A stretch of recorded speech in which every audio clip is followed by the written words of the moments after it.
Hello students, I am Sonvir Singh. Today we are studying the difference between AC and DC transmission line. नाम से ही पता चल रहा होगा AC क्या है, ऑल्टरनेटिंग करंट है, और DC क्या है, डायरेक्ट करंट है. जिस ट्रांसमिशन लाइन में AC फ्लो कर रही है, जैसे हम AC को one place to another place transmit कर रहे हैं, उसको AC ट्रांसमिशन लाइन बोलेंगे. और जिस ट्रांसमिशन लाइन में इलेक्ट्रिकल पैरामीटर्स जो हैं, वोल्टेज और करंट,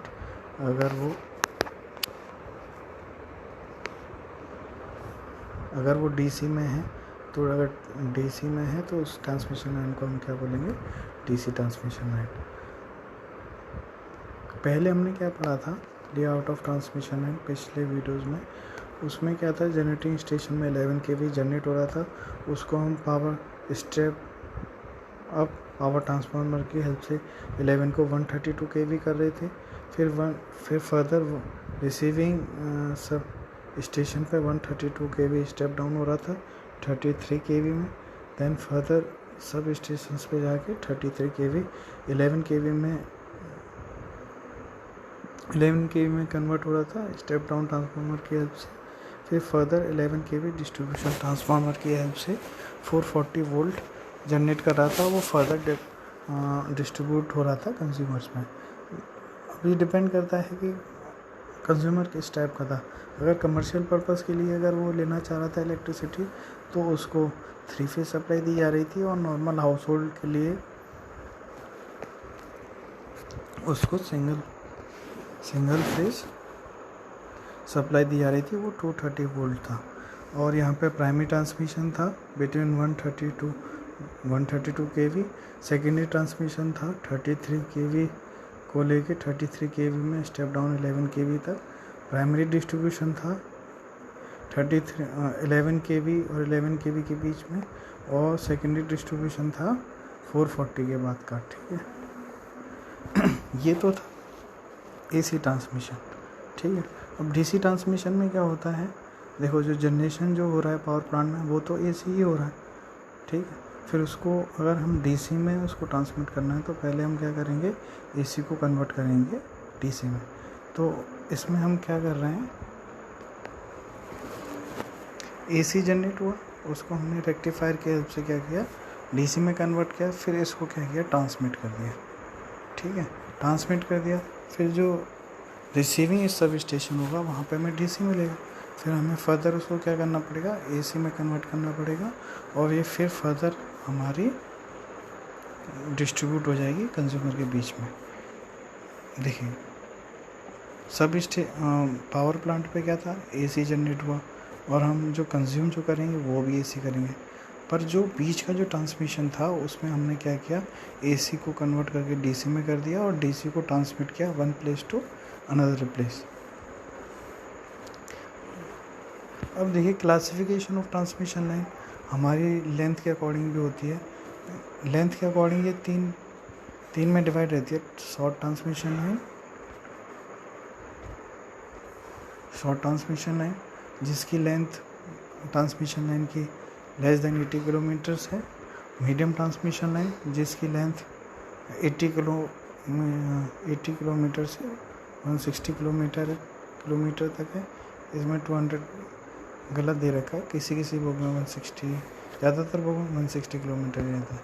और लॉन्ग ट्रांसमिशन वो ट्रांसमिशन लाइन होती है जिनकी लेंथ 160 किलोमीटर से ज़्यादा रहती है. ठीक है.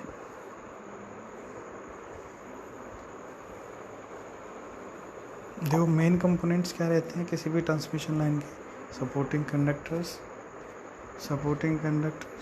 कंडक्टर्स, इंसुलेटर्स, जिस पे ब्राउन कलर के, डार्क ब्राउन कलर के रहते हैं इंसुलेटर्स, जो इंसुलेशन प्रोवाइड करते हैं between towers and conductors.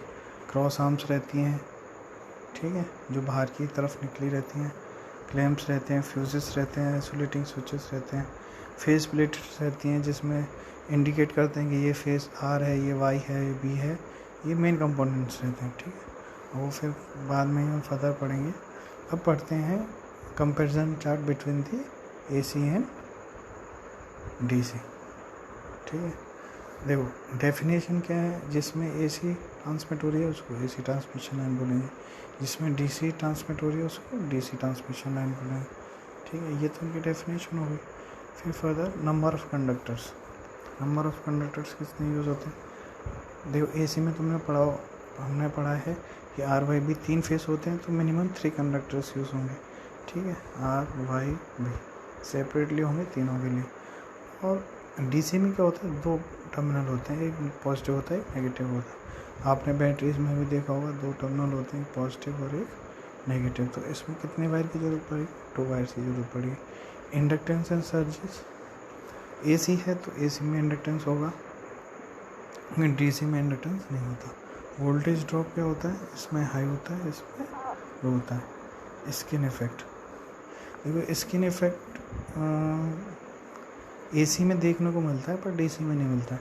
Skin effect से क्या होता है कि फ्लक्स जो होता है वो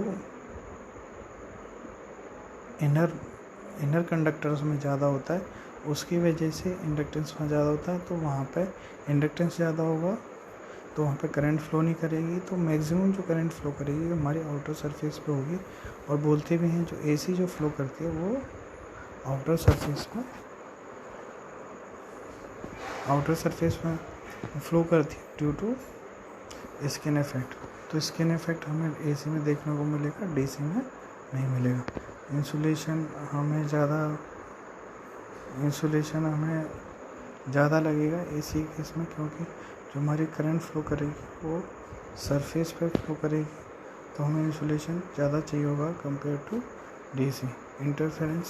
इंटरफेरेंस का मतलब है कि जो हमारी पावर लाइन है, इलेक्ट्रिकल लाइन है, वो किसी कम्युनिकेशन लाइन से इंटरफेरेंस तो नहीं हुई है, अदर से इंटरफेरेंस तो नहीं कर रही है।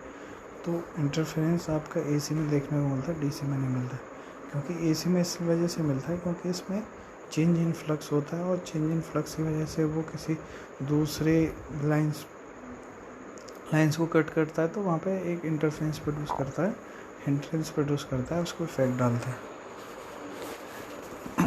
कोरोना लॉसेस AC में देखने को मिलते हैं पर DC में नहीं मिलते। कोरोना लॉसेस बाद में बताऊंगा, ठीक है।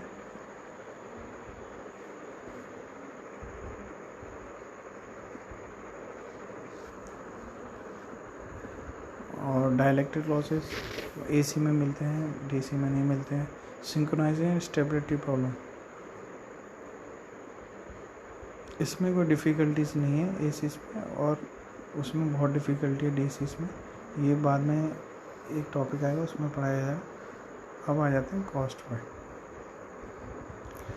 कॉस्ट है AC एक्सपेंसिव पड़ता है कंपेयर टू DC, ठीक है। पर at the starting DC installation cost is more than AC transmission, but if we move year and year, then the cost remains same in case of DC, but in AC the maintenance cost is very high. Length of conductors इसमें छोटे रहते हैं, इसमें बहुत ज़्यादा होते हैं DC के इसमें, ठीक है। Repairing and maintenance easy and inexpensive. AC का क्या है, ईजिली आप मेंटेन कर सकते हैं और ज़्यादा एक्सपेंसिव नहीं है कंपेयर टू DC डिफ़िकल्ट है और एक्सपेंसिव है, क्योंकि इसके रेक्टिफायर्स जो होते हैं, पावर इलेक्ट्रॉनिक डिवाइस बहुत महंगी आती हैं, उसको पहले हाई वोल्टेज को और DC में कन्वर्ट करना ईजिली टास्क नहीं है। फिर फर्दर DC को AC में कन्वर्ट करना तो बहुत एक्सपेंसिव रहता है। ट्रांसफार्मर इसमें रिक्वायरमेंट होती है AC में, पर DC में किसी भी ट्रांसफार्मर की ज़रूरत नहीं पड़ती, क्योंकि उसमें हम स्टेप अप करते हैं वोल्टेज को, ना स्टेप डाउन करते हैं। Thank you student. और बाकी जो टॉपिक्स छोड़े गए कोरोना लॉसेस और सिंक्रोनाइजिंग एंड स्टेबिलिटी प्रॉब्लम, वो फर्दर बाद के लेक्चर में पढ़ाई जाएगी। Thank you.